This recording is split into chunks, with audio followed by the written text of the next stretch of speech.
Okay, children, today we will be starting a new chapter, chapter 1, which is known as matter and in our surroundings.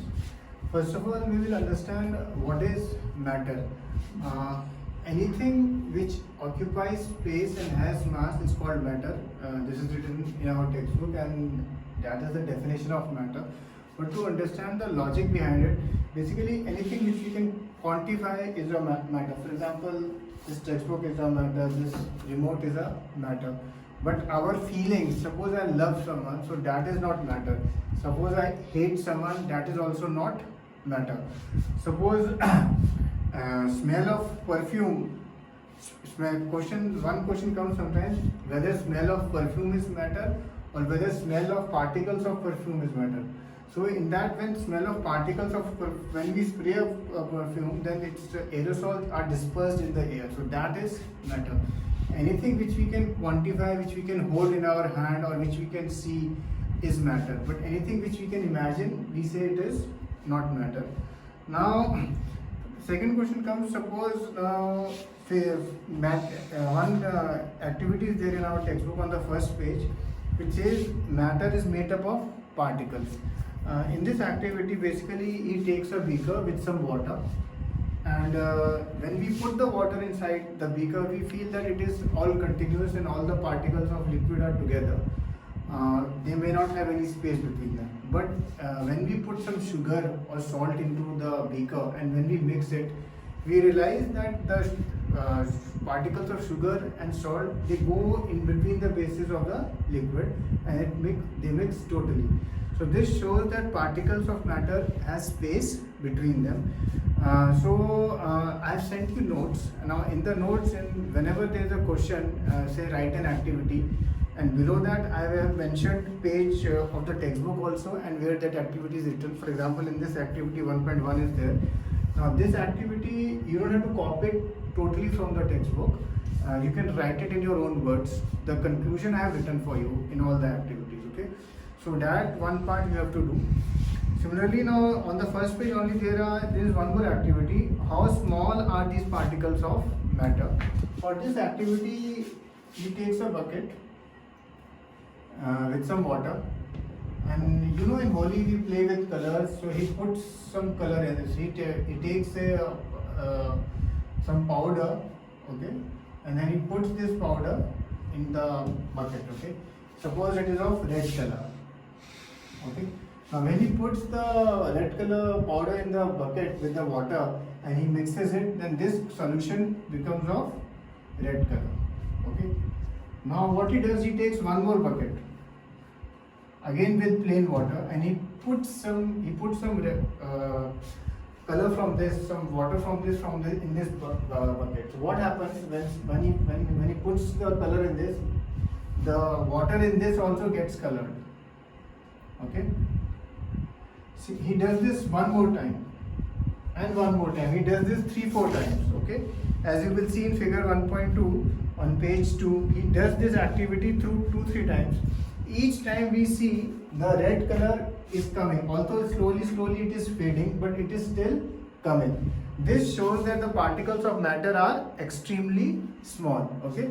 So again, this activity, whenever it comes in the exam, it comes like this: write an activity to demonstrate that the particles of matter are very small.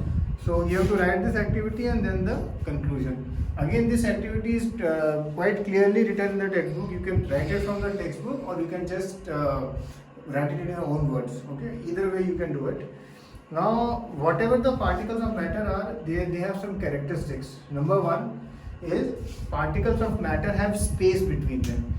Now, what does this mean actually? Now, right now for our textbook, we will consider only 3 states of matter: solid, liquid, and gas. There are more states also, Bose-Einstein and all that, but right now we won't get into that. For us, these are the 3 basic states: solid, liquid, and gases. Between the particles is very less; they are very tightly packed. In liquids, they have a little bit of more space, and in gases, they are very loosely packed. Similarly, now we will also see one thing, that one more characteristic of matter, that particles of matter are continuously moving. Suppose you know agarbatti or an incense stick, okay. Suppose we light it in one corner of the room, and then after sometimes after half an hour or 10 minutes we can come into the room, okay, you will find that we are able to see that agarbatti smell throughout the room. Similarly, if you take a glass of water and put 2 droplets of ink in it, you will see that it starts mixing on its own.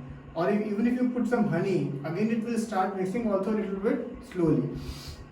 So this shows that particles of matter are continuously moving depending on the medium in which they are. They may hardly move like in case of solid, or they may move a little like in case of liquid, or in case of gases they may move very easily. And third characteristic of particle is with particles of matter attract each other. Of course, in this solid will attract the most, liquid will attract a little less, and gases there's least force of attraction between the particles.